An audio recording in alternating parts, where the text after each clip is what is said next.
हमने कहा था कि कास्ट सेंसस को हम करवा के छोड़ेंगे, और हमने ये भी कहा था कि 50% की जो कैप है, जो आर्टिफिशियल दीवार लगा रखी है, उसको भी हम तोड़ के हटाएंगे। पता नहीं क्या हुआ, सडनली 11 साल बाद नरेंद्र मोदी जी कहते थे कि सिर्फ 4 जाते हैं, सडनली कास्ट सेंसस का अनाउंसमेंट किया।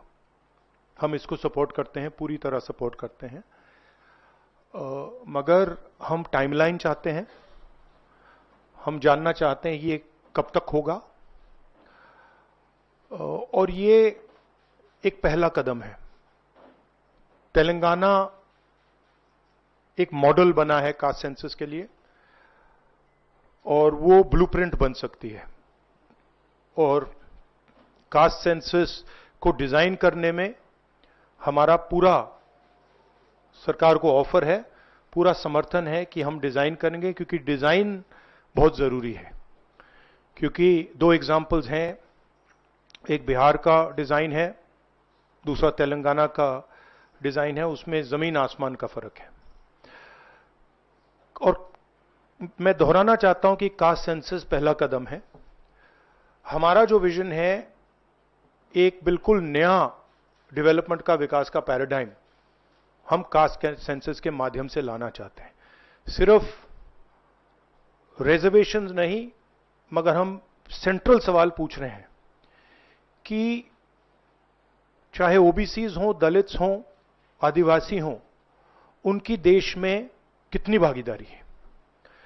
कास्ट सेंसस से एक प्रकार से पता लगेगा, बट कास्ट सेंसस से आगे जाना है।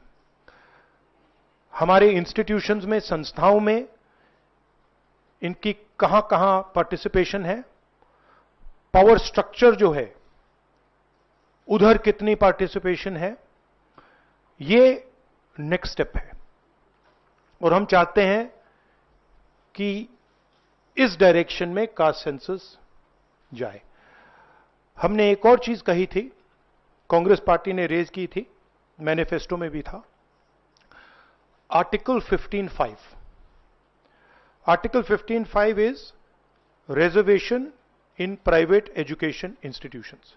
ये कानून है, ऑलरेडी कानून है, और हम चाहते हैं एकदम इस कानून को एनडीए की सरकार, बीजेपी की सरकार इंप्लीमेंट करना शुरू करे। सेंसस को डिले किया है और अपोज किया था, हम इसको वेलकम करते हैं। ये हमारा विजन है, इन्होंने अडॉप्ट किया, बहुत अच्छा, मगर हम चाहते हैं कि हमें डेट्स बताई जाएं, किस दिन तक ये सेंसस होगा, बजट में इसका पैसा आना चाहिए, अभी बजट में पैसा नहीं है, और फिर जो डेवलपमेंटल विजन है वो हमारे सामने प्रेजेंट होना चाहिए। तो तेलंगाना में हमने बहुत गहराई से पब्लिक में जाकर कंसल्टेशन करके, लाखों लोगों से कंसल्टेशन करके हमने डिजाइन किया है। तो we want a people's census, we don't not want a bureaucrat census. Sir, आप पहले ही कहते थे कि एक्सरे है ये, तो एक्सरे के लिए सरकार राजी हो गई है। किस तरीके से एक्सरे हो? आप बार बार तेलंगाना मॉडल की बात कर रहे हैं, तो क्या तेलंगाना मॉडल अडॉप्ट होना चाहिए? किस तरीके से होना नहीं, चाहिए? देखिए, तेलंगाना मॉडल में 2-3 प्रिंसिपल्स हैं। पहला प्रिंसिपल है कि बंद कमरे में 5-10 ब्यूरोक्रेट्स ने उसको नहीं डिजाइन किया, ठीक है? क्योंकि फ्रैंकली बोलूं तो जिन कम्युनिटीज की हम मदद करने की कोशिश कर रहे हैं, उनकी होल्ड ब्यूरोक्रेसी में है ही नहीं। तो हम चाहते हैं मैस सेंसस, ओपन टेक्नोलॉजी का सेंसस, जहां हम स्टेक होल्डर से पूछें, आपको एक्चुअली डिजाइन में आपकी क्या राय है, आप डिजाइन के बारे में क्या सोचते हो। यह तेलंगाना का first principle. Second principle Telangana में कि we have set up a expert group who is now going to study all the data and is going to present to the government of Telangana a vision based on caste census. So that is the second step. And third step, as you are already aware, Telangana has demolished that wall of 50%. Right? And also the 15.5, Article 15.5 जो मैंने mention किया है.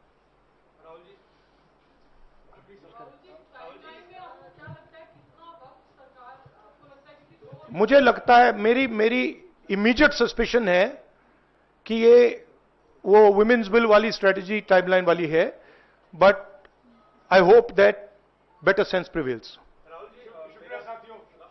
अच्छा, no, I want to से one other thing which is frankly बहुत जरूरी है, और आज ये शायद कास्ट सेंसस से भी ज्यादा जरूरी है. मैं आज कानपुर गया और वहां पे जो टेररिज्म के विक्टिम थे उनसे मैंने बात की, परिवार से मैंने बात की. कोल्ड ब्लडेड तरीके से उनके बेटे को मारा गया है, बिना मर्सी के.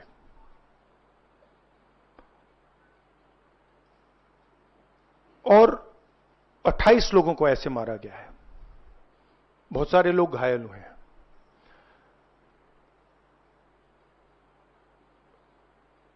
मैं इस पे कमेंट नहीं करना चाहता हूं ये कैसे हुआ.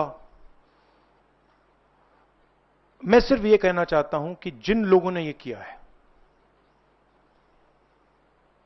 जो भी हैं, कहां भी हैं, they have to pay for this,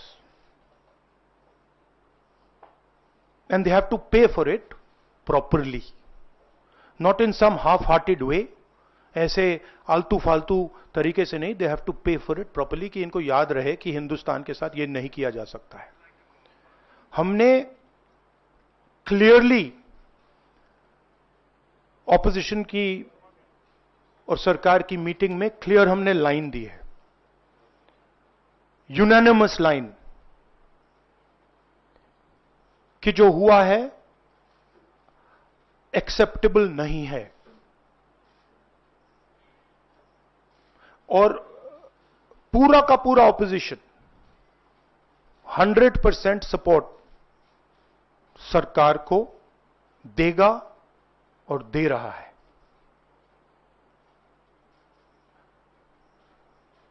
Narendra Modi को एक्शन लेना है, एकदम एक्शन लेना है, और पूरा का पूरा विपक्ष उनके साथ खड़ा है. जिन लोगों ने ये किया है, दे हैव टू पे द प्राइस फॉर दिस. जो परिवार है, उन्होंने आप लोगों को मेरे थ्रू एक मैसेज दिया है. एक्चुअली प्रधानमंत्री जी को उन्होंने मुझे कहा कि आप प्रधानमंत्री जी को ये बताइए, तो मैं 28 जो हमारे शहीद हैं उनके साइड से प्रधानमंत्री को आपके माध्यम से मैसेज दे रहा हूं.